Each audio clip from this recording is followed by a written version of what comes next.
her children, Frank. More exactly, they're the children of her rage.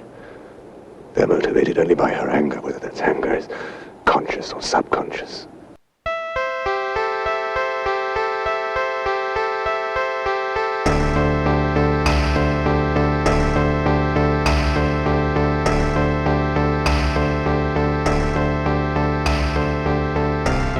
Hello, everybody, and welcome to Frankenstein's podcast, where it's all about the monster. We are a creature feature podcast about monsters and why we love them. I'm one of your hosts, Joe Praska, and with me is... your other host, Khalid Hussein. What's up, other host? Not much. What's up with you, Joe? Oh, everything and anything. You were quick with it today. I'm quick with it. I'm always quick with it, not just today. Yeah, that's true. I don't know why I specified today. Yeah, and speaking of quick, I'm going to get into it quickly because we got a, oh man, I'm going to steal this already. She said it beforehand. We got a brood of guests today. Hey. Yeah. Thank you, Corrin. We do. But I want to say right away, we got our ghost host who joins us often. I almost to the point where I almost don't want to put the name in the episode because you're just basically a host. Nicole Praska. Hey. Hi. Glad to be back. But we also have two brand new guests to the podcast. We have Joe Mischo. Did I say that right, Joe? That's perfect. Thank you. Good. Joe is a Los Angeles-based filmmaker who enjoys trail running, subversive cinema, and day trips with his 1975 Honda motorbike Jade. Welcome, Joe. I'm so happy to be here. We're pumped to have you. Joe. Thank you. And we also have Corrin Evans, who is a filmmaker exploring shadow integration, eroticism, death, and the supernatural. And I'm also told you're a voice actor. So welcome, Corrin. I am. Yeah. Oh, there it is. Thanks for having me. Thanks for coming on, you guys. I appreciate it. I'm excited. Sorry, Corrin, I stole your joke about the brood of guests. It's perfect for this. Please. And I'm excited to have like another. We had the previous episode we just did. We had a big group on that was kind of fun. It was like kind of like a roundtable sort of discussion almost in that sense. And we hadn't really done that before, and it's kind of fun to do it again right away. But excited to have you guys on. Thrilled. Let's go. We're really testing the limits of conversation recorded. We're pushing the boundaries here. Yeah, We're pushing that's what we do. Yeah, That's what we do. So many guests, so many people. God. We're an innovative podcast. It's going to be super weird when it's just you and Khalid for the next one. It's going to be awkward. Yeah. Yeah. Lonely. I feel like there's like a good leading bleeding edge joke here with like the monster thing, but I can't find it. Anyway. It'll come to you. You have time. Yeah. We're still at the beginning of this. So since you guys are new to the pod, we have some brand new guest questions, which I believe Khalid provided to you already. So you guys feeling ready? Yeah, I think Joe should go first, though. All right, Joe will go first. I'm ready. All right. So Joe, since we are a monster podcast, we always like to ask our guests, all of pop culture. This could be like a movie, book, show, game, what have you. What is your favorite like monster or creature? And if it isn't the same, what would you consider to be the scariest? Great. I gave this a little thought. I think that my favorite monster is probably the witch from Eggers the Witch. Ooh. Okay. I just like from the very first time we see like kind of like glimpses of her in the cavern, like muddling that baby. And then, man, later on in the film when, the young boy goes out to the woods and we just see her, Disney princess, just busty self inviting him into the cottage. I like one of the best monsters for me. Good one. And also scariest? Not scariest. I think scariest is, this is kind of like a weird deep cut, but Zalowski's Possession, the tentacle monster in that movie is that the one with Sam Neill? Yes. Yeah. Okay. Yes. Of course you've seen it, Praska. West Berlin, 1981. That monster is nasty, and I think I had it on my mind a little bit right now because we just watched a Cronenberg film, but that one scares me. That is a good. I want to do that one on the podcast sometime. So if we do that one, we'll give you a call. Please do. All right, Corrin, same question to you. Favorite monster, and if it isn't the same, what would you consider be the scariest one that you've seen? Okay. So my favorite monster is a classic, Dracula. Good choice. Sexy. It's very primal, you know, someone wanting to suck your blood. There's something kind of hot about that, to be honest. And then like the whole like out of time thing, he makes you like lose your mind. You don't know where you are in like time and space. Like again, something kind of, I'm into that in a certain way. I would like to suspend my experience of time and space. So yeah. And then scariest. I thought about this a lot too. And I was like, I think the thing that I am scared of most of all is any type of demon, ghost, kind of unseen thing. Yeah. And there's not like a specific film or specific ghost or specific demon per se, but anytime there's like a thing that I can't see, I mean, I was raised evangelical Christian. They freak you out about that, you know? So anytime I see that in a movie, I'm like, oh my God, no. I'm reverting to my Bible verses. I'm like, oh. That's a good one. Yeah, that makes sense. That's good. Yeah. There's a lot of good demon ghost movies out there. I'm with you on that. Some of those can be really creepy. Second question for you guys. We'll start with you, Joe. What's on your geek card? So like, what do you consider yourself like the most geeky about that you could just really like, I don't know, nerd out about with anybody? This sounds weird. Probably spreadsheets. It's a bizarre answer. But like early in COVID, I went through a one of the many phases of psychosis where I built a spreadsheet and ranked my top, like 150 films by like 15 different categories. And yeah. That's like also me. It's the most like recent kind of, spreadsheet fixation, but like it goes all the way back to like my dad was an actuary. And so he taught me how to use them when I was like a kid, and I would like record my basketball shot statistics. Like in the summer, I would, shoot like 100 shots a day, and I would like record my percentages in a spreadsheet. What the fuck? Yeah, it's kind of goofy, but it's a great skill to have, because now when I make a shot list or I make a call sheet, I get in there, get in those cells. Yeah. Wow, that's a good answer, Nikki. You like spreadsheets too?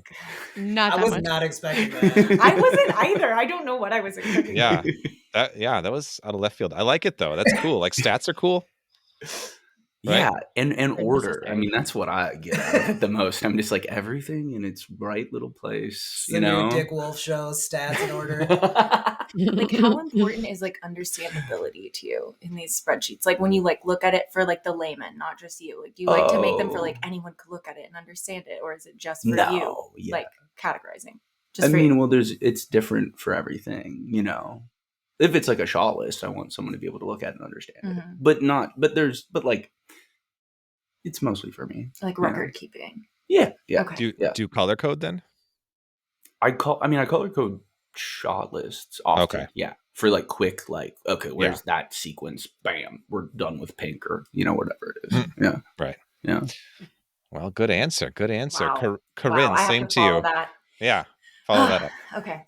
So I also thought about this too. And I was like, all right, what's the thing that I'm the most into? And I guess it kind of goes along with my bio, like shadow integration, the concept of like taking aspects of yourself that are, could be considered bad or wrong or like that you've shunned, and then reintegrating those things. I've been kind of obsessed with like inner self work around that, like inner child work, shadow work, all that shit.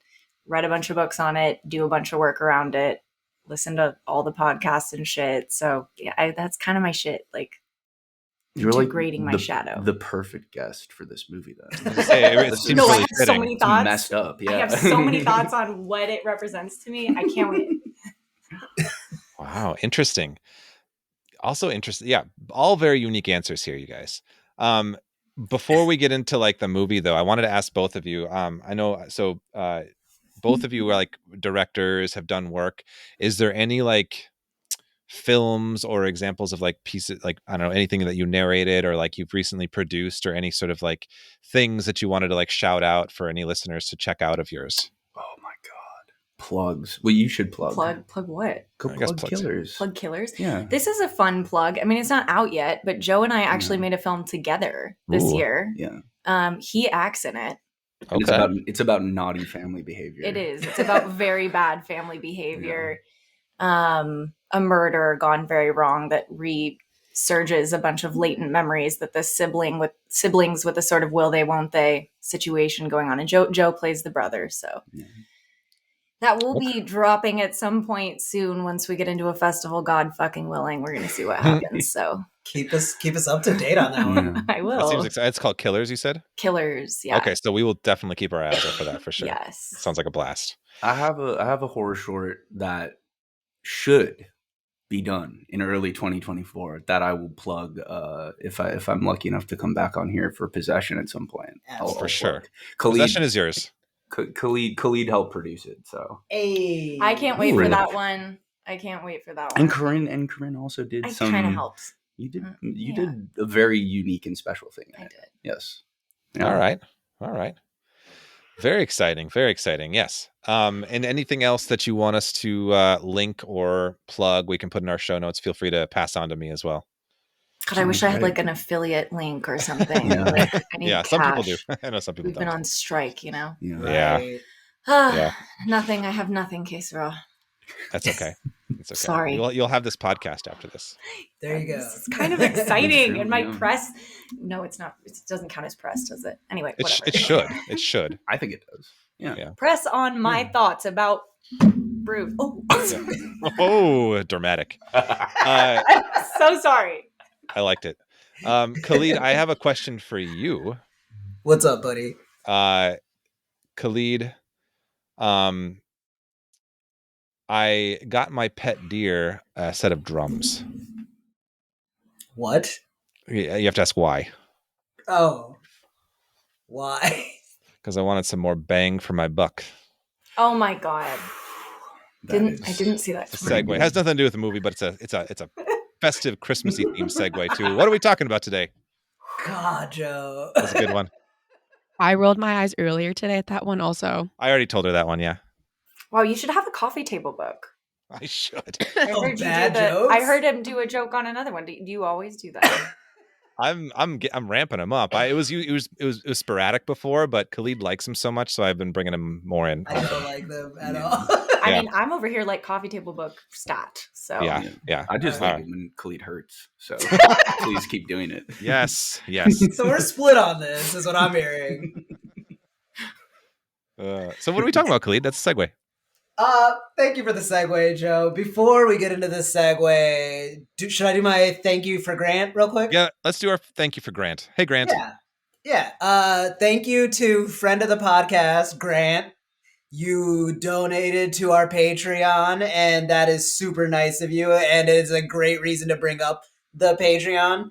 So for those of you at home who like hearing what we talk about and want to hear us expand on that, we have a Patreon where we do Frankenbits, and we've talked about the Montgomery River Bow Brawl, our favorite Halloween songs.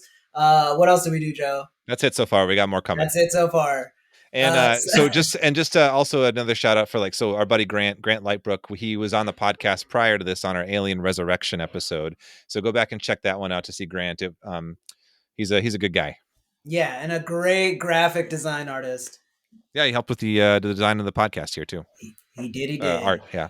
All right. And with that thank you aside, let's get back to our description from our homeboy IMDb. Yeah. What happened to Google, Khalid? Google let us down. It was one sentence and it was wrong. Yeah. So we're going to go with IMDb's sentence this time. All right. So I've got a synopsis from our homeboy IMDb, and it goes a little something like this. A man tries to uncover an unconventional psychologist therapy techniques on his institutionalized wife amidst a series of brutal murders. Ooh. That's it? That's it. Okay, I thought there was more. I thought we were all pausing for dramatic effect and you were going to say more. No. Just pausing because the sentence ended. What a monster. They're creatures of the abstract that live off potential energy. It's alive! All right. Well, yeah, that's fair enough. That kind of gives us a brief overview of what we're talking about. This is The Brood. It was an interesting movie. I think that we should get in some initial thoughts before I go around and ask you your thoughts. I wanted to say that I want to get into the themes of this movie at one point today. I have some thoughts on that and notes on that. But there was a criticism that a reviewer from a publication called News of the World in 1979 wrote of this movie. And he said, quote, "The Brood has nothing at all to say. It is yet another exploitative essay in heaping on the nastiness. The filmmaker cannot live by dread alone. He needs moral viewpoint as well." And I found that to be just the fucking wildest critique that you can make of this movie that has nothing to say. Because whatever you think about this movie has a lot of things to say. I feel like lots of things to say, good or bad. That's a wild critique. So anyway, just want to start off with that. Like in 1979, people were like, "What is this movie trying to say?" Anyway, let's get into some initial thoughts. Why don't we start with our guest today? So Joe, you kind of were the one who you'd mentioned a few films that you're interested in covering, and this was on your list, and I was excited to do another Cronenberg one, and so we went with this one. So I'm guessing you like this movie. Give us some of your a quick overview of your thoughts. Yeah, I'm first time seeing it. Oh, really? Oh, yeah, okay. Yeah. I've seen I think most of Cronenberg's work at this point, but yeah, one that I had not seen until tonight. I liked it. I think I'm still digesting it. My instant visceral reactions are it was a little less Cronenberg-y than I'm familiar with. I just watched The Fly a month ago. Around very Halloween. Cronenberg-y. Yeah, maybe the most. Maybe if you're looking for what his flavor is, it's that's that. But I don't know. I feel like this is a film that has a lot more character depth than a lot of his work. Yeah, I enjoyed it, but very much still digesting. Okay. I am terrified of hammers and mallets now. That is a new thing. And actually, one of the things the score. Love the score. Howard Shore. He's first as well. Crazy. So yeah, I don't know. Still processing. I liked it. But I've got more thoughts that I will let develop. You've been on a podcast before. Yeah, exactly. I like it. Yeah, you know what to do. Corrin, how about you? What did you think? I thought a lot. I had a lot of thoughts and feelings. The personification of rage as tiny humans, humanoid gremlin things was very interesting. We can get into that more as we move along, but I also was weirdly struck by the color. I was really noticing the color. I was like, wow, there's a lot of yellow at the top of this film. There is so much yellow happening. What's up with the yellow? And I kept noticing the red gradually increasing. I don't know if I was making this up in my mind or just or if it was real, but I was like, wow, a lot of yellow. And then the red started increasing and I was like, oh, what does it mean? Going towards death. The yellow. That stands out though. Yeah, the yellow. It's a happy color. Well, yellow wallpaper. Oh, true. Sort of madness. True craziness, madness. You're right. And often feminine. I guess I do have just a glaring, I have a frustration that I'm realizing now with the film. Let's hear it. And it's a thing that I feel doesn't happen often today. And that's not to say I think that this movie is aged poorly, but the idea that these little brood gremlins are taking down adults is a little was I think bugging me. Yes, and thank it wasn't you. until the end. It wasn't until the end. Because it's grandma, young grandma gets taken out first, right? Really, really young grandma. Built. I'm sorry, I'm gonna say it. Grandma, she's built like that. Yeah. I had a few crushes in this movie too, but we'll talk about that later as well. But Grandma, and then Ruth, lovely, darling Ruth, the teacher. Here we go. But the doctor, Hal, at the end, I kind of was just like, are we buying that 5 little minions are taking this guy down? You know? I mean, it was like 7, wasn't Frank, it? I have a gun. That was the best part. I don't know. They had those weird sacks, Maybe those gave them like super strength. Okay. They're like adrenaline. Like they're back sacks. Yeah. I feel like you guys are underestimating how strong like 8 to 10-year-olds are. I guess I don't have a lot of contact. They're stronger than you think. They're resilient. Yeah. Yeah. There's only one way to test this. I know what I have to. I know what I have to do now. I'm so sorry I peeped that. Okay. The pro here. I'm such a Mark that joke. I like it. Nikki, why don't we bring you in here? I know that. So roundabout story here.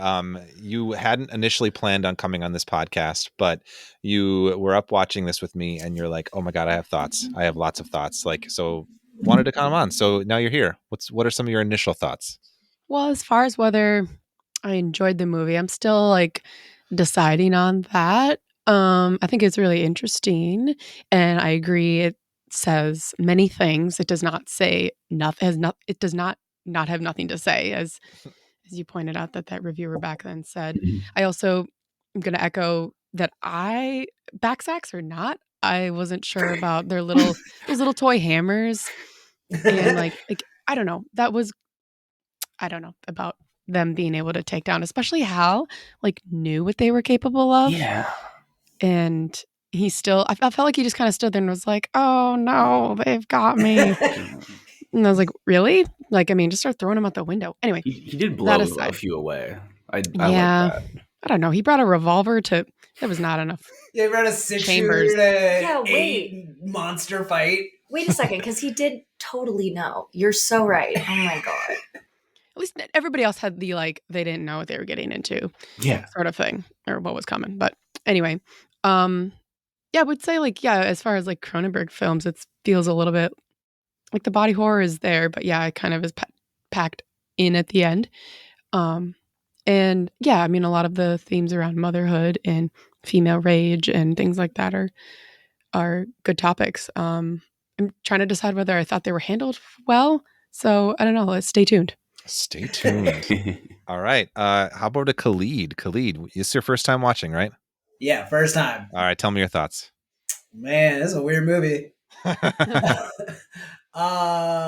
liked it for what it was. I think it's what was that Sam Neill movie we watched? That was a Carpenter. Mouth of Madness. Yeah, Mouth of Madness. It reminds me of that. I think the filmmaking skill is there in terms of this is a Cronenberg. I'm not the biggest Cronenberg fan. I think the movies of his I've seen are Eastern Promises and shit. So good movie though. Yeah, it's a good movie, but I don't know if that's indicative of his filmography, because I know a lot of people like him for the body horror stuff he does. So this was more in line with that. I agree with you guys about the kid not the little kids not being strong enough to commit what are just the most brutal murders. You know what I mean? If it was they were running around pushing people downstairs or slipping shit in food, it'd be one thing. But they're overpowering people physically. Yeah, or give them a weird claw or something. You know? Yeah. Make them psychic. Yeah. You know, they're already metaphor monsters. Little Nick Nolte's, yeah. It's one extra step to be they can do stuff with their mind. Yeah. But yeah, I mean, we'll get into all of the nitpicks. So overall thoughts wise though, it was good.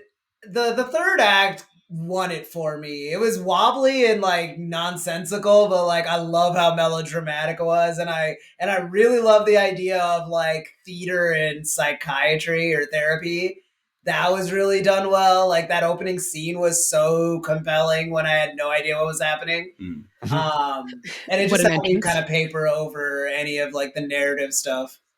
But yeah, I think overall I liked it. What about you, Joe, the host? Joe. What did you think?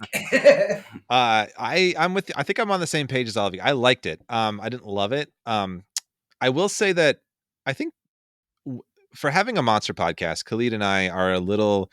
Cronenberg's a bit of a blind spot for us. Like we did The Fly early on in the podcast and loved it, but honestly, other than that, my biggest exposure to Cronenberg has got to be his random role in Star Trek Discovery. Like Yeah. right? Like, I mean, this is like the second of his films that I've really dug into, and it's really cool to see. Like, I think the guy's like a really talented filmmaker and has a lot of interesting things to say, brings a lot of interesting things to the table as a filmmaker. And I want to dig more into it. I just haven't yet, but this was a cool, and like Joe, like other Joe, you brought up The Fly. I thought that was like interesting companion piece, like looking at those two films, like they are quite different. And like, yeah, The Fly is more traditionally what you would consider like the stereotypical Cronenberg film. But this is like for a while, like a family drama, like this sort of like 70s era, like drama about a divorce and like kind of like the therapy trends of the 70s and like satirical of like what that looked like at the time, like psychoplasmics, the idea of like how do we like manifest our trauma. It's like it's making fun of kind of like those trends at the time that kind of proved a little bit quacky in anything. So like I mean, you can make the case for like what it means for looking at therapy in general and like looking back at it. Like, I mean, now we kind of see therapy in a different light than I think people did at the time. Like, there's like things that you could say there, but it's an interesting film, and I think I'm going to get into the themes here, and there are a lot of competing ideas over what people think about this movie, especially from like a gender, like feminist lens. A lot of interesting like perspectives on like different sides of it that I think are fascinating to really look at. I think this was released the same year, 1979, as Kramer versus Kramer, the other famous like divorce movie, which is a very different film. And this is like, Cronenberg doing Kramer versus Kramer in the way that he could do it. So that's kind of a fun, like little trivia piece, but yeah. Kramer versus tiny little murdery Kramers. Essentially. Yeah. Did I read that he was also going through a divorce? He like was. at the time So he developed this? Okay. Yeah. So it's supposed to be a very personal film for him. There's which is interesting that the protagonist ends up strangling his wife as right. he ends up the movie. Yeah. So his ex-wife. Yeah. Yeah. There's thoughts about that. Like one of the things that, so I was reading some trivia about this, and Cronenberg like actually doesn't like, he's a father. And so there was a custody battle for real in his divorce, and he doesn't like to actually have kids in his movies. So like the addition of Cindy Hines, who plays Candy in this film, like he said he felt he needed to do it for what the story he was trying to tell here. And she went through some like really horrific trauma, like as the actor, the character, I mean.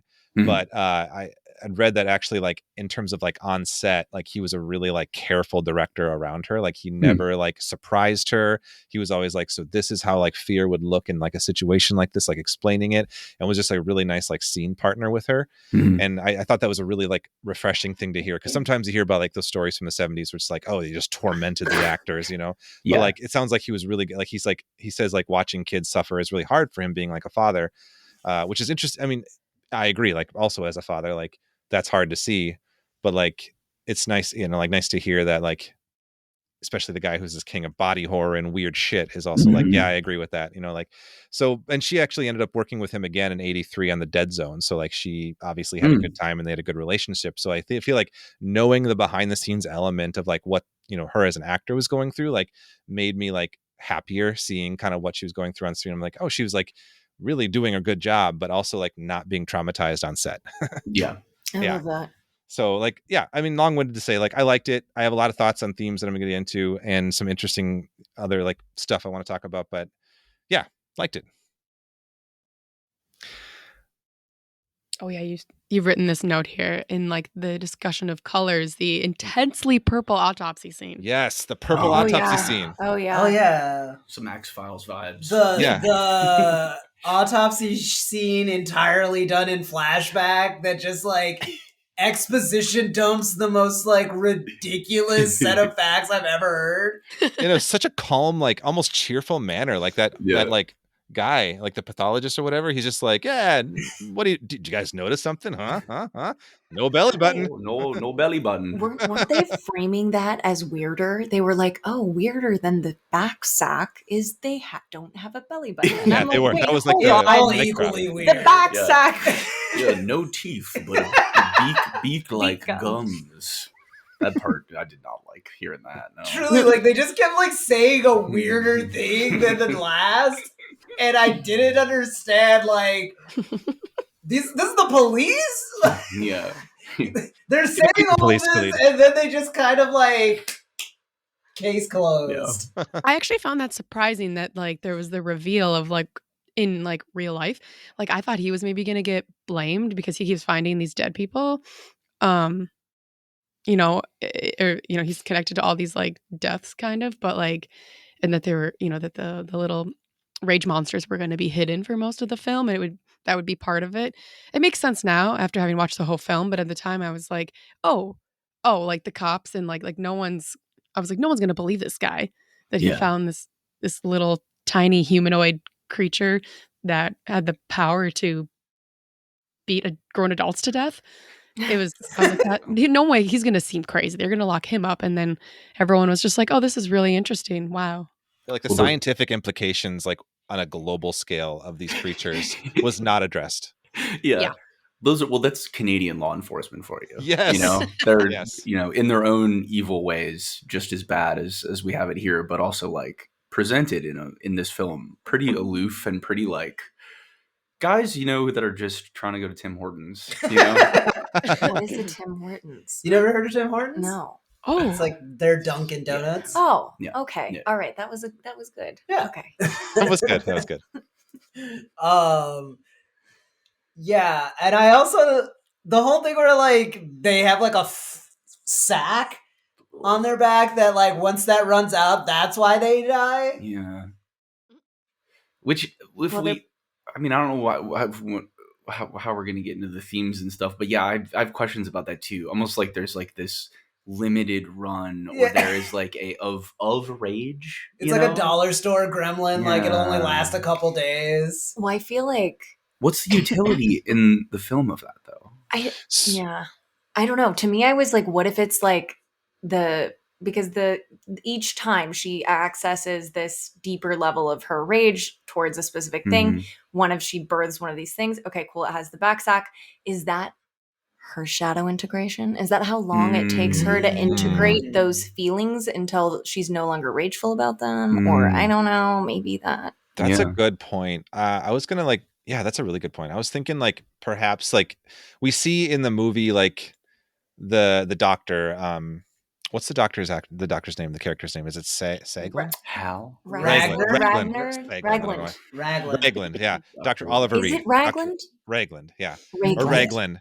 But so we see him like talking about like, oh, put her to phase 2, put her to the phase, like whatever phase. So I wonder if like there's like an intensity level of what she's manifested for like the phases of what he's doing. Yeah. I was thinking there might be something to do that. I don't know if there's like even that thought was put into the script or not, but that could be just our interpretation. Yeah. Yeah. But yeah, I don't know. So you mentioned themes, Joe, but let's get into some themes. So I did I've got a lot of notes on themes that this movie could be touching on, and like what you guys think is kind of like the biggest part. So like some just like general themes like parenthood, repression, divorce, generational trauma with like, her parents and what happens to her, or Nola, I mean, the treatment of mental health, particularly with women, like the idea of like the hysterics at the time, the monstrous feminine, the monstrous birth, like Cronenberg kind of comes back to that a lot in his films in general. So one of the things that there's a lot of questions around, like this has been argued on both sides, is like both being like kind of misogynistic, but also like feminist in other ways. So like quite a lot of questions like, does it feed into some negative like female hysteria tropes? Is it showcasing or confirming like male fear, envy of the feminine, the female biology, the childbirth?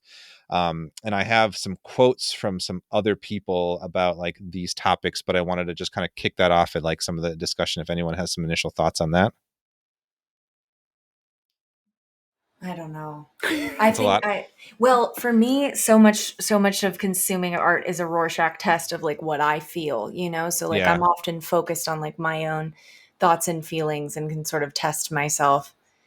And I don't know. I mean, I told my friend I was going to watch this today and she said something, she was like, "Oh my God, that movie's a lot. I think Cronenberg hates women."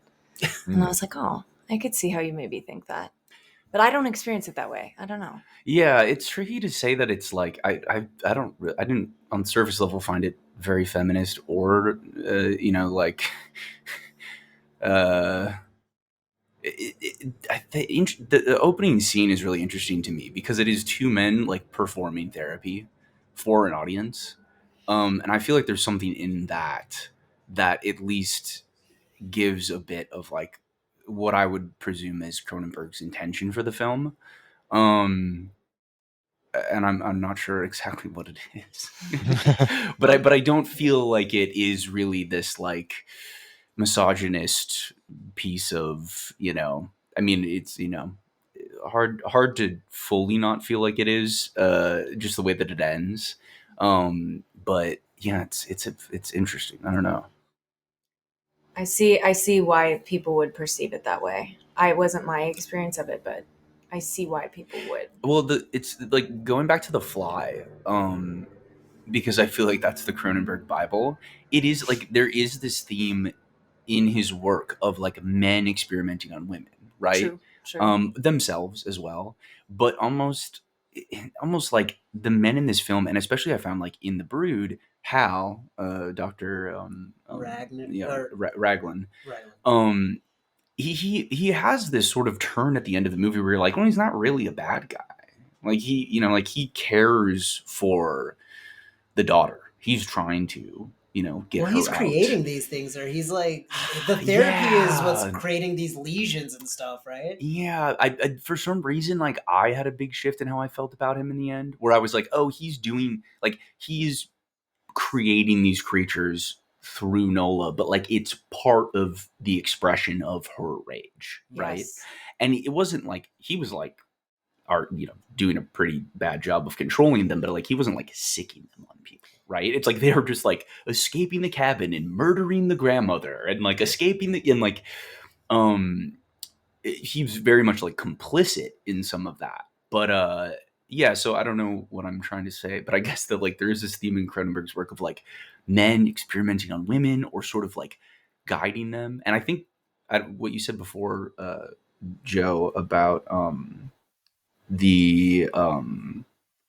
well, how did you put this? You're like the like male jealousy, Like envy, yeah. Envy, yes, yeah, like the birthing envy or whatever. I feel like there's that it feels a lot deeper in all of this to me, particularly in this film.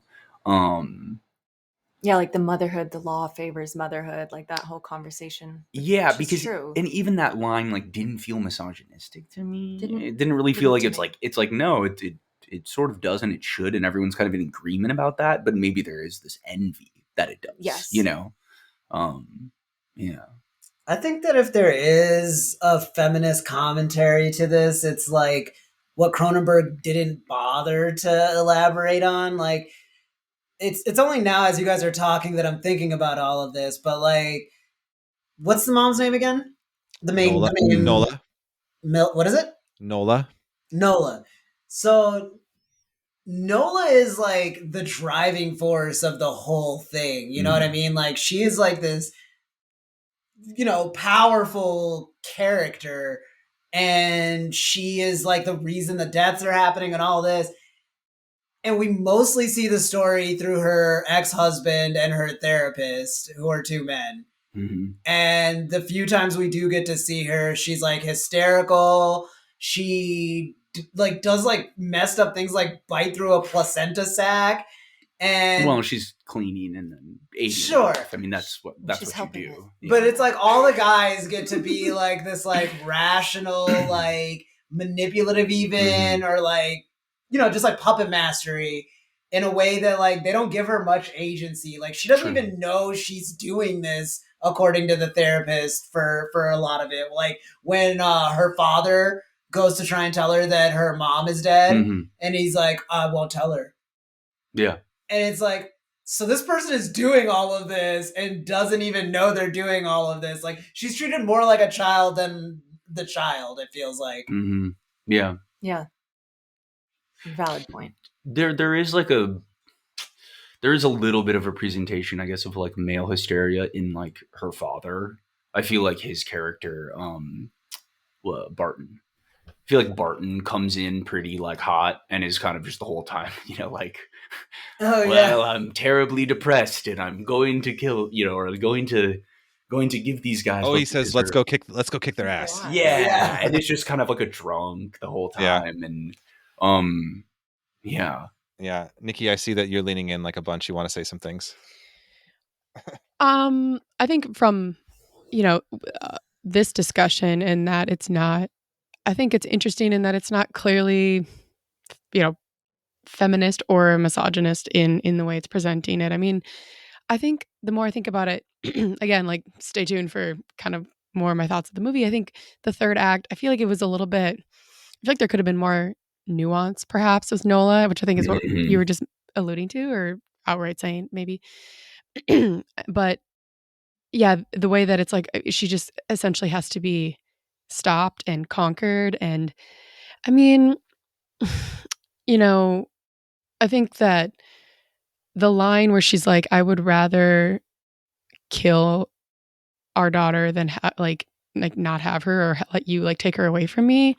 I think like, I mean, that's not outside of reality, right? I mean, like there are people who have gone like to the edge in real life and like that's essentially like the outcome, you know, as the children become pawns in the game of divorce. And you know, but like it just, I guess that line for me just, you know, and maybe it's because I am a mom myself, but it was like, okay, like that's, you know, that put her like strictly into like villain territory for me. Like where I think before I could be like, okay, like she is someone who experienced trauma and that's now like manifesting in her, like sort of, you know, generationally carrying on that trauma, like, you know, because she doesn't really know what else to do with it. And she didn't really process it when she needed to. And now she's already a mom and is obviously probably fucked up before. I mean, yeah, I guess that's where I'm going with it, where it's like there were aspects where it was like, yeah, I mean, talking about like feminine rage and like women, you know, are in general like the more like emotional thought of as, you know, in general, like as the more emotional and we're allowed to like express emotions a lot more freely, with the exception of rage, which is the emotion that this movie focuses on. And, you know, and then it's manifesting in this physical sense that's, you know, carrying out her rage. And so it's like the ultimate taboo, right? Like women aren't supposed to feel rage, express rage, you know, and so then in this case, it's sort of like literally bubbling out in the form of murder. So I think that, I mean, I think that's all like extremely interesting. And like, yeah, I mean, as, you know, as a female myself, I'm like, yeah, like, why can't we be mad? Sometimes I'm mad a lot. Yeah. I don't feel like I have to repress it, you know, and now in just the world in which I exist. I mean, in certain arenas, I guess, is sort of where I'm going with, but. Yeah. You know, and so like, I feel like I have like appropriate outlets for my rage. Maybe that's where I'm going. See, I'm going to get there. You got this. I mean, yeah, I think you bring up a really good point. Go ahead. Thank you, Khalid. Yeah, no, like the idea is that like rage is only a problem when a woman expresses it. Yeah, I mean, it's like you said it more succinctly. Desirable trait almost in a man, like in a way of like being able to be strong and assertive and like, you know, this thing. Yeah. No, and it's like she's weaponizing motherhood. Yes. Because like that's like we're like I'm with you guys now. The feminist quality to this movie leaves a lot to be desired. I see it now. Like you guys have made very good points. The whole time I was just like, this movie just hates therapists. But I don't know. I was so focused on, because my obsession with shadow integration, Yeah. right? So like I was so focused on the personification of rage, her living out her rage. I was like, yes, she's integrating. Look at her go. Like, sure, she was being shielded from what was actually happening. So she wasn't fully integrated. But I do feel like towards the end where she's like, oh, I will kill my daughter before I let you take her. For me, that was like peak, even though it's like a bad thing, right? It was like this peak shadow integration moment of her like actually facing the worst thing of herself and being like, yes, I'm actually having this feeling and I'm saying it out loud and like, Wow. Yeah. That's a good point. Well, and also this like idea that Hadlin's science, psychoplasmics, Hadlin? or Hal's. I'm Raglan? combining. I'm sorry. I'm I really combining. like that. Hal Raglan? Yeah, Hadlin. But the doctor's like whole theory of like this rage is expressing into a physical form and it's actually giving her agency, like through the brood to, unfortunately do some pretty violent things that might not be great, but like, yeah, that is her agency. Yeah. Question. Does her rage create child-sized snowsuits or... Well, I have a question too, like getting into this, what is, there's never really an explanation, and this is I think more proof to like, I think, I'm not sure who said it, you might have, Khalid, of like just kind of how underdeveloped Nola's character is, but like there's never an explanation of like why she's at Soma Free or like what's wrong with her. It's just kind of like, well, like women. Yeah, she's an upset woman. So well, her mother was a little crazy too. Like, is there? Or did I miss it? Or I don't recall. The biggest thing they do is talk about like previous abuse that she had. Yes, but like other than that, like Frank has the line where he's like, "Oh, she married me hoping my sanity would rub off on her," or something, like implying she was always crazy. Yeah. And he said it rubbed off on me, or her insanity rubbed off on me. Yeah. Side note: when he was having that date with the teacher, Miss Meyer or whatever her name was, I think it was Miss Meyer. With her, she was great. She was great. And then she leaves, and she's like, "Your life's just a little too complicated for me." Is like the line of the movie. It was so good. But like modeling boundaries there. That's some good. Joe loves her. Yeah. Be at the next open house. I really liked her. Yeah, I was bummed when she was killed. Also, like, do they really have like that heart of hammers in a kindergarten room? Like, I wouldn't. It's the 80s, dude. They definitely did. It's 79. I don't know, but still, like, they had like Black and Decker mallets in there for sure. What? Is that like Canada? I don't know. They had glass in there, remember? Glass broke in the classroom. They did have glass. I mean, glass is in classroom still, but like, it's hammers. It's a school in Halifax. Like, the kids probably like built the school before going in. Oh my god. Oh boy. Okay, so I in regards to the themes, I pulled some quotes from like some film like analysis articles and stuff that I found. There was an article I found called "Films for the Feminist Classroom," where they argue at first like how it's like kind of anti-feminist, but then they flip it on it. They come to the other side of it, where they talk about how they're looking at it from, and this is what I kind of thought was an interesting read, was like a Frankenstein's monster kind of read, where Nola, it basically says that she's sort of the Frankenstein's monster to Dr. Raglan or Oliver Reed's like Dr. Frankenstein, right? Where like he ultimately creates this monster, and there's an element of sympathy you can feel to like what's happening. And so like there's a quote that I pulled. It says, Nola's father is an ineffectual enabler. Her doctor is a manipulative tyrant, and her husband is a paragon of emotional inaccessibility, so thoroughgoing that it could not itself be seen as a form of abuse. So all like the men have let her down to the point where she's become like this monstrous element, which was echoed. Okay.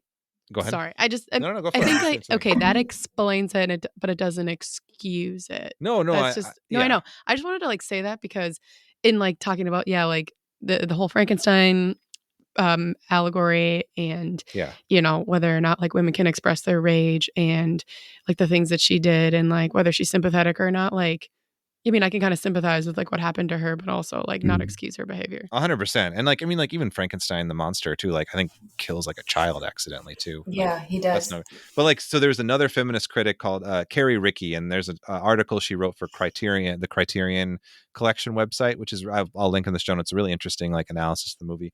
But she writes, aren't we talking about, quote, aren't we talking about movies where male scientists use women as guinea pigs and then are shocked when the test subjects become monstrous, voracious, etc.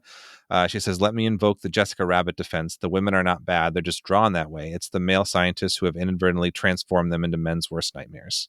Hmm. And so there's, I have a few other quotes from like of similar vein, that there's like monstrous feminine, like bad, like the mother elements, but like they're I think that's an interesting read. And I think Corrin, you mentioned earlier, like art is kind of like subjected to how you see it and how you absorb it. But I think like another point of this is that like Cronenberg has talked expressly of how he wrote this like going through the divorce. He's going through his own custody battle. So like he's even said like making this film was cathartic for him. And like I think about like, you know, the scene of like Frank like strangling Nola. Like Mhm. Yeah, I gotta wonder, like from his perspective, like is he really like thinking like I want to create this like feminist thing about like sympathizing with the mother, when he's like really on the opposite side of that coin, like as a person making this movie. So like I don't know. I think there's lots of reads to it. I think like it's it's a good movie because you can like bring it to a lot of different places. It's like he's a transcendent director, like in a lot of ways, but like be like calling it cathartic, like I think he's seeing himself as Frank, you know. probably. And honestly, like this is one of my favorite things about art is that it's a safe, okay, this controversial hot take coming in. It's a safe space to explore and express things that we wouldn't do in real life.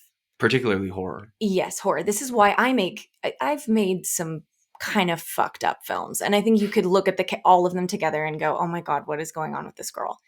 And I'm like, I'm going to tell you right now. Like, I think a lot of times it can be catharsis to, as both a maker and a viewer, go through a process of doing things on screen and experiencing things on screen that are just like absolutely heinous. And you're like, okay, cool. Now I don't have to do that in my real life. Not that Yeah, any of that's us a good would, point. but like, you know, I think we all have It's like a murderous release. urges. Yeah. No, yeah, I it's think like any it's human. like why kids play like Call of Duty and Exactly. shit. Yeah. We all have these like primal rage, primal urges, sex, killing, whatever. Like it's there.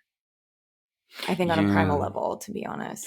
I have like I don't, there's like a devil's advocate in Go me ahead. just in general just kind of like feeling like, I mean, Cronenberg's allowed to make this movie, in a incredibly like patriarchal setting, right? And like has the flexibility and the like privilege to be like, hey, I'm going to make this cathartic movie about a man who's afraid of losing his daughter and ultimately, like has to destroy the mother. Which I don't know is interesting. I think I'm so stuck on that, like how it ends, because I do feel like that's like how it opens and how it ends. But again, I think like on the exact same page of being like, I think the point of film and cinema and art in general, and particularly horror, is to like tease the subversive and is to get people thinking and talking about this kind of stuff. Because like I don't really know how much we like see the world differently or even think about seeing the world differently if everything is sort of presented like as we would like it to be. And I think this movie does do a good job of presenting some of reality as is, but perhaps in a more extreme way than people really want to like consider or believe. I'm not sure where I'm going with this. I just am. Yeah, I'm stuck on like the ending. I'm just like, it just seems so. It seems like loose and easy, and Easy, also very bad. easy. As someone who is saying, I made this film as catharsis. This is my Kramer, Versus Kramer. Kramer v. Kramer, like, and it ends with me strangling, my ex-wife. It seems too like on the nose. I guess you're right. I mean, I think is that just a byproduct of like the antagonist happens to be a woman and not necessarily like he considers women antagonistic? I mean, I'm not even trying to do devil's advocate. I'm just thinking it through of like, if it was the guy doing all of that, which theoretically they could, like they showed that guys can do this weird psychotherapy thing.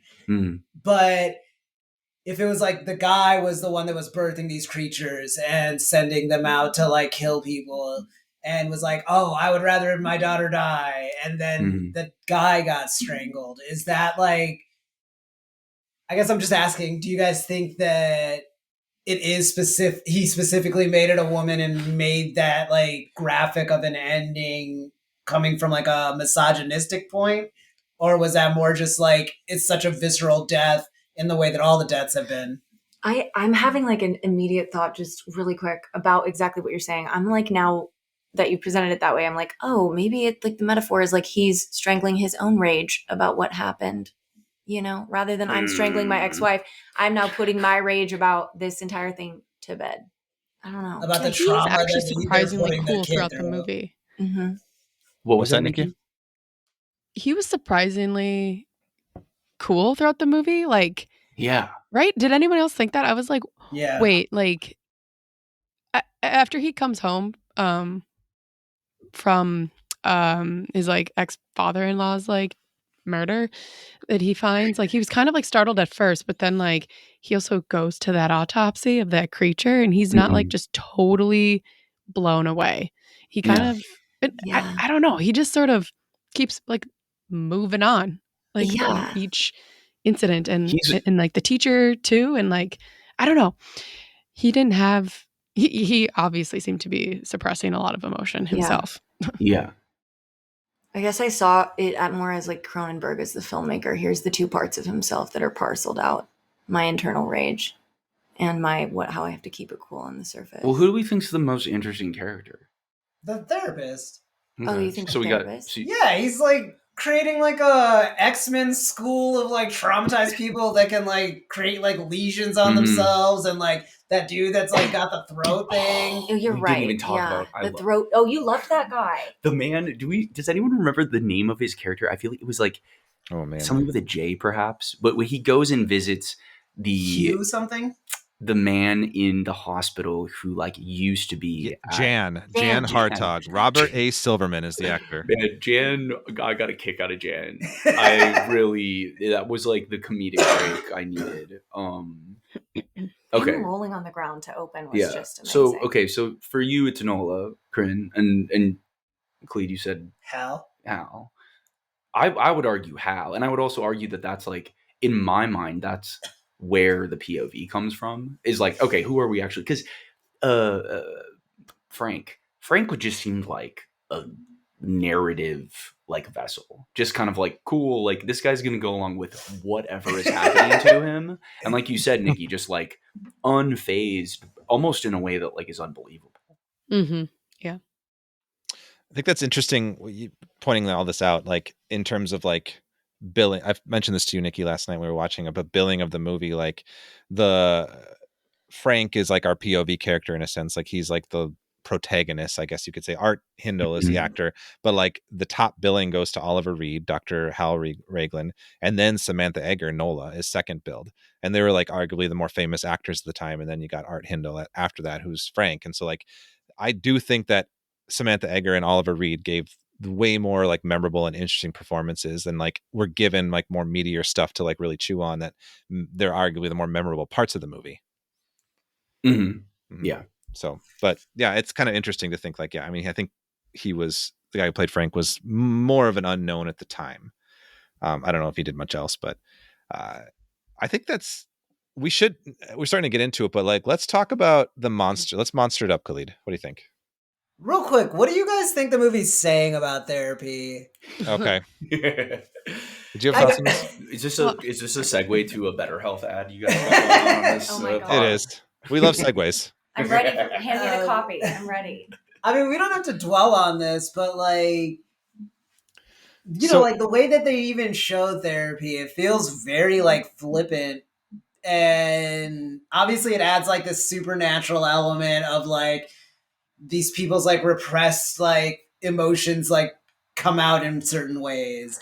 And that's really interesting. I was thinking about it as from like being manipulated, actually.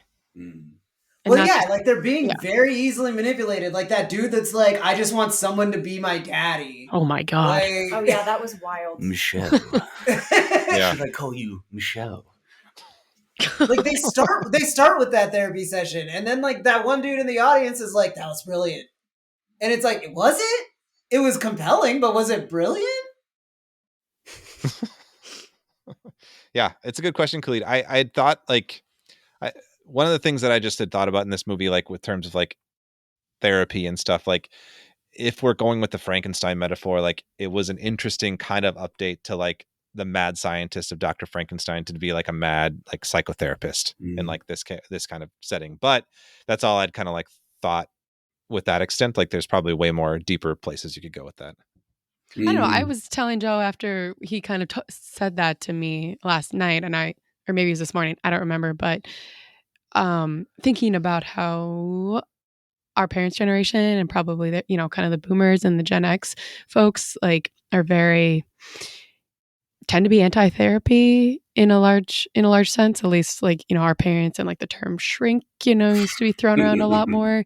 And I'm like, these kinds of movies are why this like mad like psychoanalyst or psychological like manipulative kind of shit. I feel like it villainized therapy for a long time, and and also maybe like they were doing a lot more like it was like the wild wild west, and they were just experimenting and trying out weird shit, and there probably was a lot of bad therapists. I mean, and there just are, right? There's bad people of all kinds or of each kind of job. But anyway, that was just something like that I thought of where I was like, oh, yeah, that's why like that generation like grew up being like, no, we can't go to therapy, whereas like we've kind of turned that around. Yeah, thanks Cronenberg. But it's like very hostile. No, I'm just kidding. kidding. It was a trend. I'm kidding. It's hostile to therapy in a way that is like really interesting to me, because like it's almost like he understands like the merit of, or Cronenberg, when I say he understands the merit of therapy, but he thinks that like it's just like it's basic. Like that's what he thinks of therapy. Like I feel like when Nola's mom is talking about, that line really stuck with me where she goes, we're born 30, and then it's like 60 seconds after we're born, we start rewriting everything about ourselves 30 seconds in. God, the one I wrote down that I think came right before that was being a parent is being blamed for everything. Yeah. I was like, oh man, this guy's going through a divorce. And it's like this like very flippant energy of like, oh yeah, we all inflict trauma on each other. Why would we possibly want to talk about it? Mm-hmm. Yeah, it's like maybe I don't know. I'm like I feel like it sits in this perfect gray area for me where I'm like, certainly opening scene, incredible. Here is the performance, the theatrics of therapy, like presented as practical theatrics. And that audience member sitting next to Frank, who's just like, he's a goddamn genius, and you're like, okay, well, this is a joke. Then there's other parts of it that make me feel like, all right, I mean, like these people are getting shipped out in a bus to this facility, especially like 70s, 60s, a lot of psychotherapy going on that was not what we necessarily think of, cognitive behavioral today, sitting down on the couch, talking for 45 minutes about your dating life, a little bit maybe more intense, nefarious stuff. And I think I actually kind of love the fact that this movie, for me, it doesn't feel like quite maybe as militantly against therapy as it does like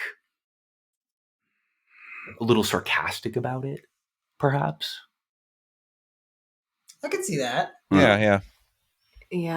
I don't know. I felt this thing of like, I felt some of that negativity towards it, but I also felt this thing kind of like the Frankenstein's monster thing where you're like, okay, you have this therapist that's intentions are, almost suspend disbelief. Like intentions are good. Like he's like, I want to help these people dig out their traumas.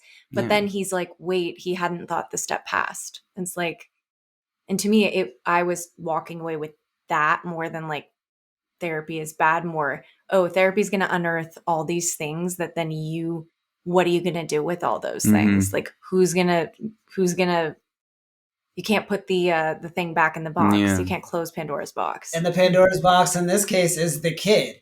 You know, like it's like, look what therapy got us. One more traumatized person. Yeah. Like You're all trying to work through your shit, and it got this kid messed up. Who's gonna pass that on? Yeah. Yeah, that final scene, right, where it like zooms in on her arm. Yeah. Works. Yeah. The trauma lives on. Mm-hmm. And it's just like, what's the takeaway? Like, we shouldn't talk about it because we're just gonna pass on some kind of trauma doing it that way. The takeaways, we need like Dr. Ragland Part 2, Monster Wrangler. I want his masterclass. Yeah. Well, that's like the other kind of thing about, I mean, and maybe this is also like, maybe this is a little bit of a tie to Frankenstein, but like I couldn't get over like the first time we really see Raglan like not performing, right, is when Frank goes to visit him at his home, ostensibly at the facility, Soma Free, and he's like in that like robe and he's like upset. He's like looking at his hair in the mirror. Frank's like, where is my wife? What, like my child has been abused. And he's like, you know, fluffing his hair, which just at the time it seems almost like, you know, like this guy's kind of just an asshole. But like in retrospect, I'm like, this guy's just an idiot. Like I think he's like really fixated on like the power of what he has to offer people. But like at the end of the movie, you're like, no, this guy's a dummy. I mean, it's cult leader vibes. Yeah. Like he just loves like that so many people look to him to answer everything. Yeah.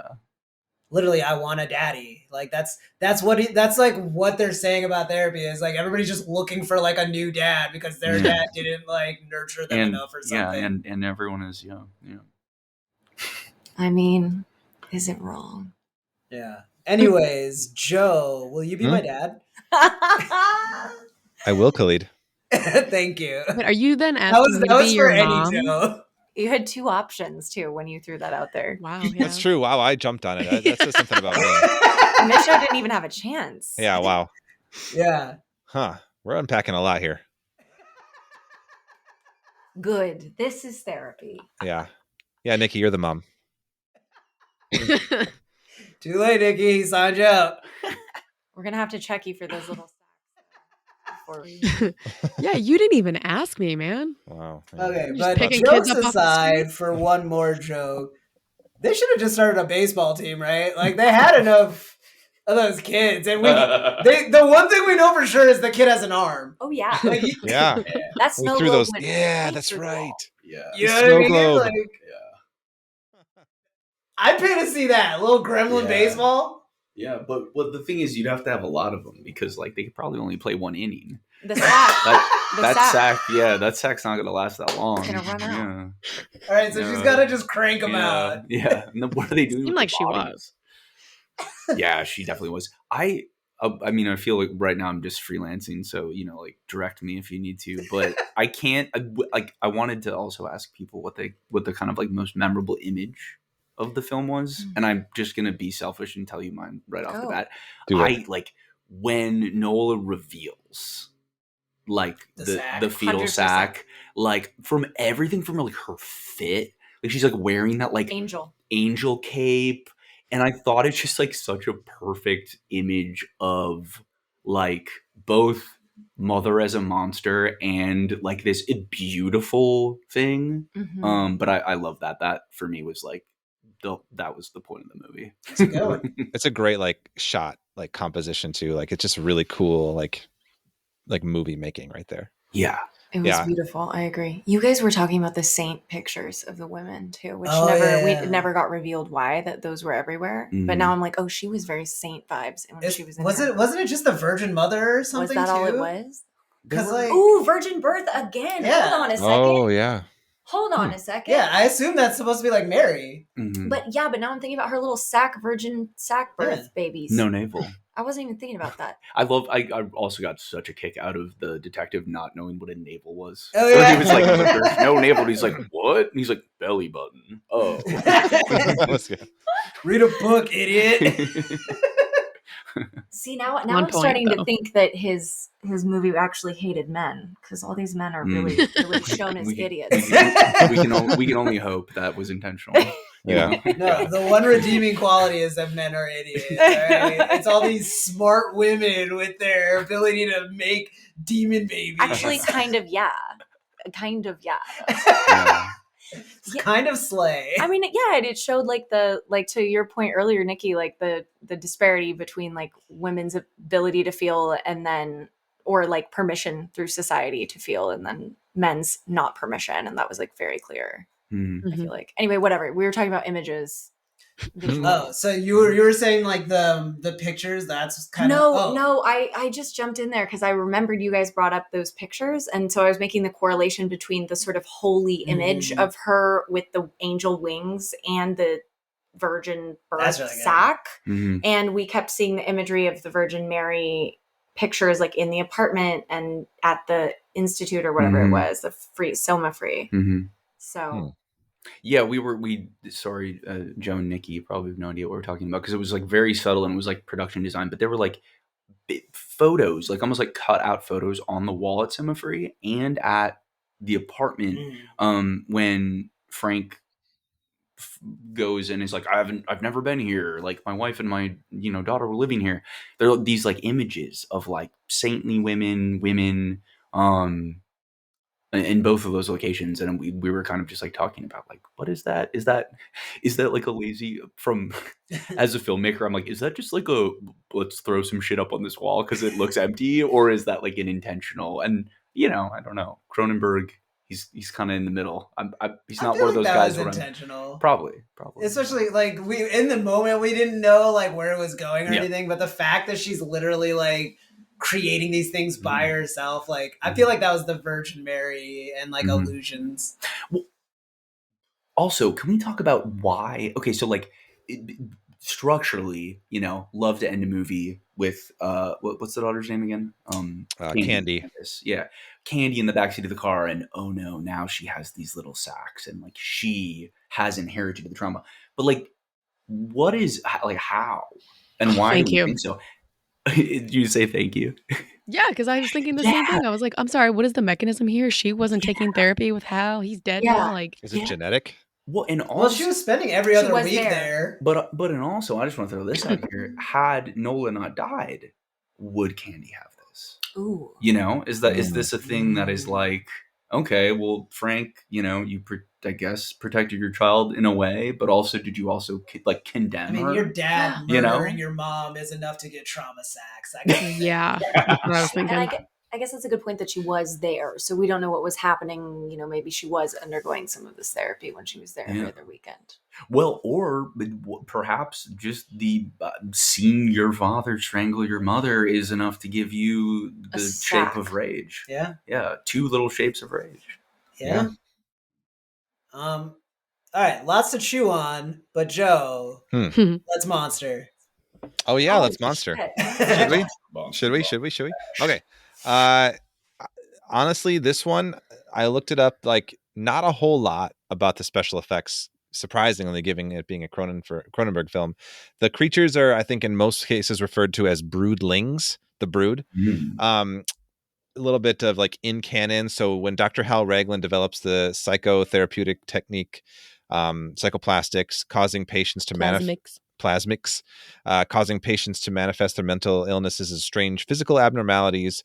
Nola parthenogenically gives birth to a group of child-sized creatures that kill those she is upset with. The broodlings ultimately resemble like little like Caucasian human children wearing snowsuits, various colors and blonde hair, very similar to Candy in some senses. Their faces are slightly more animalistic than most humans. They lack retinas and navels, and they have like you mentioned, the beak-like gums. Kind of a hive mind. They behind the scenes fact, they actually got young girls who were from a local grade school gymnastics club to play various members of the brood for the film, especially in the climax. So that's kind of fun. The special effects were done by a guy named Alan Cotter. He did the makeup as well. On the special features of the Blu-ray of this, which is on a Criterion release, like you can see a a documentary with Rob Bottin, who we've talked about before. He did not work on the film, but he talks about the effects. If you're interested more about that, check that out. He's a Cronenberg collaborator as well, and Rick Baker, I think, talks on it as well. But couple fun facts just in general about that final sequence that you guys were talking about with Nola revealing the sacks. So the fetal sacks on Samantha Egger's body were made from stuffed condoms.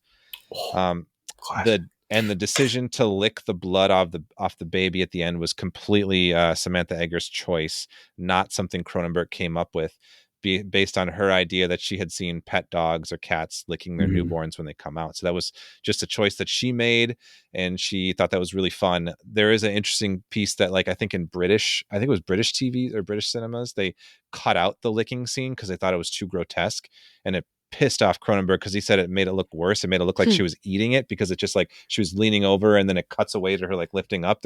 He's like, that's so much worse than her licking it. So yeah, that's a kind of a fun fact. But yeah, that's her choice and not a Cronenberg thing. I thought that was kind of cool. But other than that, like, that's all I got on the monsters here. They're not, like, in terms of, like, creatures we talk about, they're not the most, like, standout, like, creature design. But I think, like, as our conversation is really evident of, like, there are a lot to dig into, and just, like, the metaphor of what they're trying to say. So there's a lot of interesting stuff there. And I know that maybe some of you want to comment on it, but I just have to jump on this. Like, speaking of condoms, Khalid, fight or flirt? Oh God. Had to take it. All right, Joe, you made it weird. I did. Are we talking about the, like, brood children, the broodlings? Yeah, Ooh. let's make it less sexual though. Yeah, you were ready to pat yourself on the back for that segue. No, I thought about it a lot, but I had to go with it. Yeah, I'm not gonna. Oh yeah, for those of you who don't know, if this is your first time listening, Fight or Flirt is a segment that's pretty much exactly what it sounds like. Would I fight or flirt with the monster in question?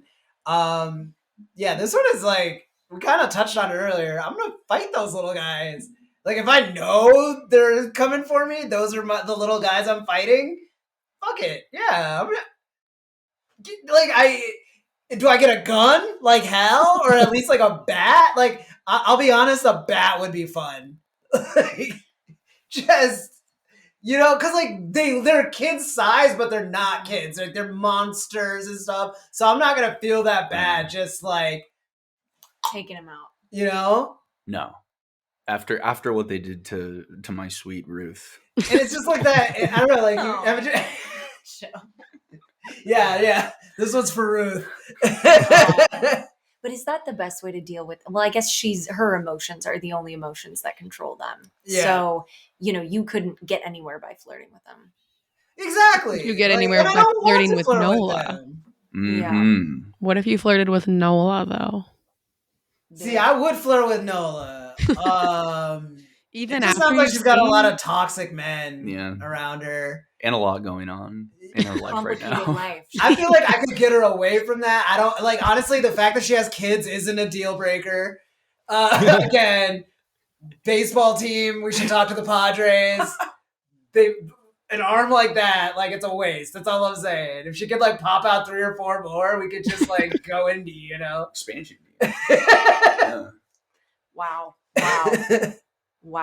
I mean, yeah, but if you flirted with her, you could then control the brood. Exactly. And I would, like, first of all, I think she just needs another therapist. I think her therapist is just, and that happens, like, I hate when people, like, go to the wrong therapist and suddenly they're like, it's a deal breaker, no therapy for me. Like, try another therapist, one that doesn't make you create, like, psychic murder gremlin babies. I don't know. For instance. What do we think would happen if she was, like, assuming, like, I was just like, what is the other alternative for these, like, little creatures? Like, like, I guess the little sack runs out and they die. Like, assuming she were to, like, heal, actually. Oh, would they just die? Yeah, what if they, like, grow up? Like, she's... Yeah, they grow up really well adjusted. Yeah, they just grow up to be Gary Busey, basically. Sorry, man. They look like Who's, like, from Whoville. They do kind of. Wow. I was pointing out that they kind of look like his son's movie Possessor. They look like that. Yes. The son must have integrated these broodlings and then put his homage He in really has. Possessor. It's Brandon Cronenberg? Brandon Cronenberg's film Possessor. Yeah, I haven't seen that yet. I've heard it's good though. There's a image that's very similar. If you just Google a poster, the poster like does have some remnants, and like talk about a meta commentary or just like sort of thought experiment. His kid making these movies that are so referential to his father's is 100% nutty and interesting. 100%. Oh yeah. Yeah. We just both looked at it. We looked at the poster. Daddy. He needs a daddy. He's looking for his daddy. Man, all I know is that when Khalid and I go back to our acting class and we need a monologue to be together, we're doing that opening scene. Wait, you guys have an acting Yes. class? Manifesting. It's the end Exactly. of the year. Yeah. 2024 is around the corner. You got to start making plans. Intentionality. Who's which role? Who's playing who's which role? Hal and who's Man, I want the to other be guy? Mike. I want to be Mike, honestly. I'm Hal for sure. Yeah. Okay, I'd like to be Mike. Hal, Please I film bet you it. would, I want to Michelle. watch. I want to see. Please film it. Yes. Record. just think whoever gets to say Frank, I have a gun. Frank, I have a gun. Frank. Also, Oliver Price was that or Oliver Reed? Oliver Reed. Yeah. I have not watched a lot of older films like pre-50s, pre-60s. I mean, I know he's not that old, but he's Maximo in Gladiator. Proximo. Yeah. Proximo. Yeah, he's a pretty storied actor. He was the Wolfman in the Wolfman update. Yeah. Hammer films. He was in a lot of stuff. I only know him from Gladiator. I was like, that's the guy. Yeah. I liked him. Yeah. He's good. He was good in this. We should probably move on to our final segment of the show. Any final thoughts before we do that? Any final thoughts? No. I'm thought it out. How Wait, you that feeling? sounds bad. Hold on. Yeah, you are. Hey. It's all right. Therapy bad. Women's saints. Yeah. Good. Angel wing sack. I'm just saying. I mean, those are kind of thoughts. Yeah. Yeah. Kind of thoughts. Yeah. The only last thing I was going to say was I guess we could have said nothing. Cut that out, you know? No, keep it in. Keep it in. But generational trauma, like, I mean, I don't know if anyone, so scientists have actually looked at this as like epigenetically. So like not like, it's not like a specific gene is being passed on, but sort of like kind of how a gene operates and like, or how it ends up functioning can actually, they think that they've demonstrated and shown that actually exists, like, and is a thing. So like people who, especially like thinking about, like, one thing that they looked at was this right around World War II there in the Netherlands, there was this great famine, like the Hungry Winter or something, I think it's called. And they did do some sort of follow-up studies on the people who were pregnant at the time, and like what sort of like kind of how their babies turned out and grew up, and sort of like health problems that seem to be passed down generationally. So not necessarily like, you know, like necessarily mental illness necessarily, but just sort of the idea that trauma can actually alter our genes and be passed down through the generation is like, yeah. Anyway, it's like a scientific That's cool, thing. yeah. So Cool, but interesting. it's interesting. The body keeps the score, right? Yeah. And they did that experiment with, I remember reading about some experiment with mice where like they would ring, like harming them, obviously, like ringing a bell or something and harming the thing. And then the mouse, and then the child of the mouse, it would have a scared reaction when it heard the bell, even though it never interacted with it that way. I like read about something like that. Yeah, Wow. it's crazy. That's a good final thought. Yeah. I just wanted to put that out there as far as Love the that. generational trauma. Yeah, because, thanks for that. yeah, the grandma, the mom, and now I know. probably Candy. Candy. Just I think was like maybe the saddest part of the movie for me. I was like, I really wanted Candy to come out and be okay, although there was really like no chance of that. But Yeah, she starts the movie watching her like dead grandma. Yeah. Yeah. She just went to sleep. A long sleep, an abnormally long sleep. Oh my god, I wanted to look up and see if that sounded like total like bullshit, but anyway, I I want that. I want that. Yeah. I want to escape life's horrors through an abnormally long sleep. Abnormally deep long. sleep. Yeah. Okay, Joe. Well, that brings us to our other sponsor, ZQL. Oh, please, ZQL. All right. So our last segment of the show is our what the fandom segment, in which we just share one thing or two things that we are like into at the moment.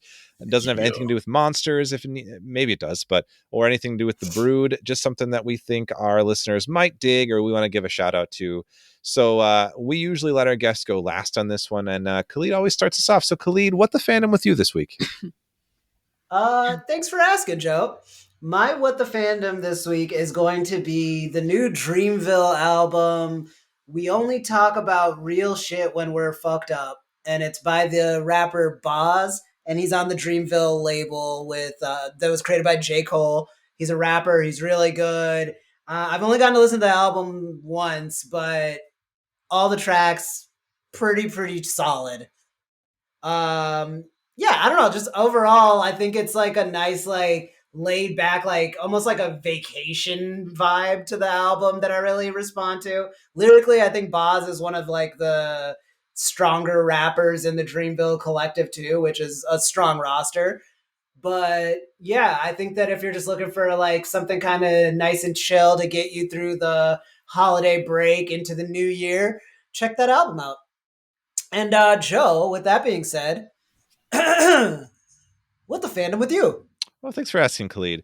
My fandom this week, I recently just kind of was on a strange kick where I was looking for like a movie of a kind that I haven't don't normally watch. So I picked a 90s action flick called The Long Kiss Goodnight.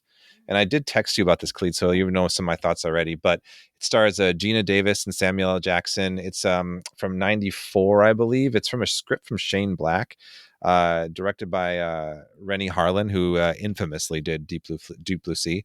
But it's actually a really cool movie. Gina Davis is like kind of like this like suburban woman who just kind of lives a normal life, but inexplicably had amnesia 8 years ago and doesn't remember anything before 8 years ago. And so then she finds out she's a secret assassin that has really badass abilities to fight people, and people are after her after seeing her on a local like news program. And Sam Jackson is like a sleazy kind of PI/con man, is just having a blast with that role. And the team up there, the chemistry was really fun. It's like a kind of a relic from that era of the 90s where there was lots of like kind of like R-rated like action thrillers with big celebrities that you don't see as often these days. And I think it's just a lot of fun. It was like, it's quippy, but there's like some fun elements, some twisty pieces to the narrative. And it's actually a Christmas movie because it takes place during Christmas. So I thought it was festive and I enjoyed watching it in the season. So that's my pick this week. Go dig into, I found it on Tubi actually. Dig into some 90s action thrillers if you want to. Anyway, I will pass it on to our guests. Joe, what the fandom with you this week?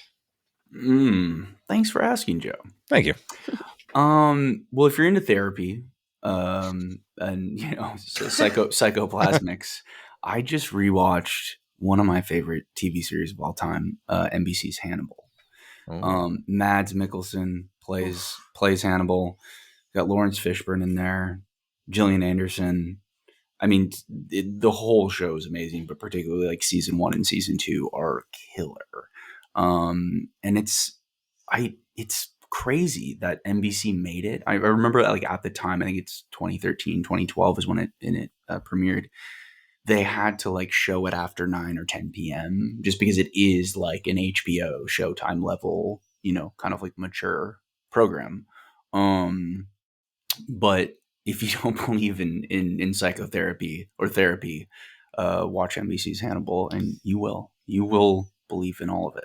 Some of the most beautiful crime scenes I've ever seen. Ooh, and chef scenes. Man. I've been slacking, and I love Mads Mikkelsen. You got to watch It's it. good. It's nuts. Yeah, it's nuts. All right, good recommendation. Nikki, do you have a fandom this week? So actually, the only thing I really want to plug is your local library. We live only about a mile away from our library, and we've been taking the kids on a regular-ish basis. And I've just been thinking about, in like the winter time, and sometimes we get kind of holed up inside our own homes. And I don't know, go check out your local library and give them some love, because libraries are amazing, and we should support them and be there and be using them. And they smell good. Books smell good. And they have that Yes. Libby app. They have the Libby app where you can get free audiobooks through the library. Mm-hmm. Yeah, libraries are great. Good. Yes. That's a good recommendation. Corrin, what's the fandom with you? Okay, I was thinking about this. I'm just going to give an honest answer. I'm just going to be really real with what we're doing this week. There is a music artist called Sun Kill Moon that has a lot of songs that I really like, but I have been listening to one called Richard Ramirez Died Today of Natural Causes on repeat. So I guess if you like kind of horrific things, you're listening to this podcast, you might also like serial killers, and you might also like that song and that artist. I've also seen Saltburn twice. Speaking of serial killing. Is that good or bad? That's a plug. Good. More serial killing. All right. Wow. Okay, cool. More serial killing. Awesome. Good recommendations all around. Awesome. I said awesome. Awesome. Great. Yeah. Woo! Shadow integration. Love it. We're all in agreement. That's a good thing. Yes, we are. All right. Before we close out, Joe and Corrin, I know since you're new to the pod, especially, is there any social media you guys want to plug, or any places people can find you, websites, anything?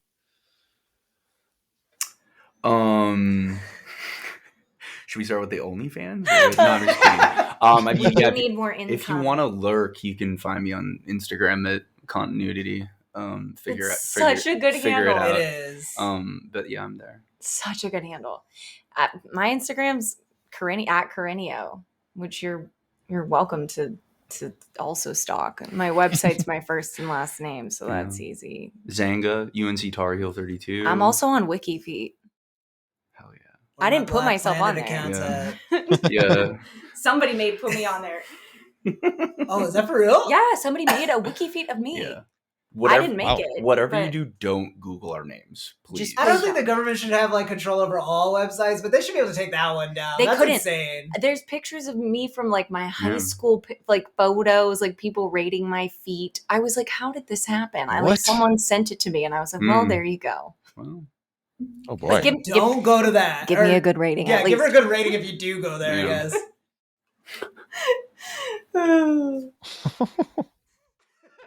Well, yeah. On that note, Khalid. On that note, thank you, Joe. Yes, thank you both. It was super fun to chat with you guys. Thank you guys. Yeah, this is great. A blast. Nikki, thanks for popping on. Yes. Yeah. Sorry, that threw me off. Anyways.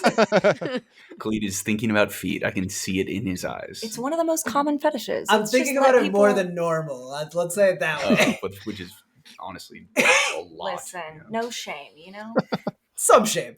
But the hot kind. With that being said, thank you guys for joining us. Thank you for listening at home or in your car or wherever. And until next time, creep it easy.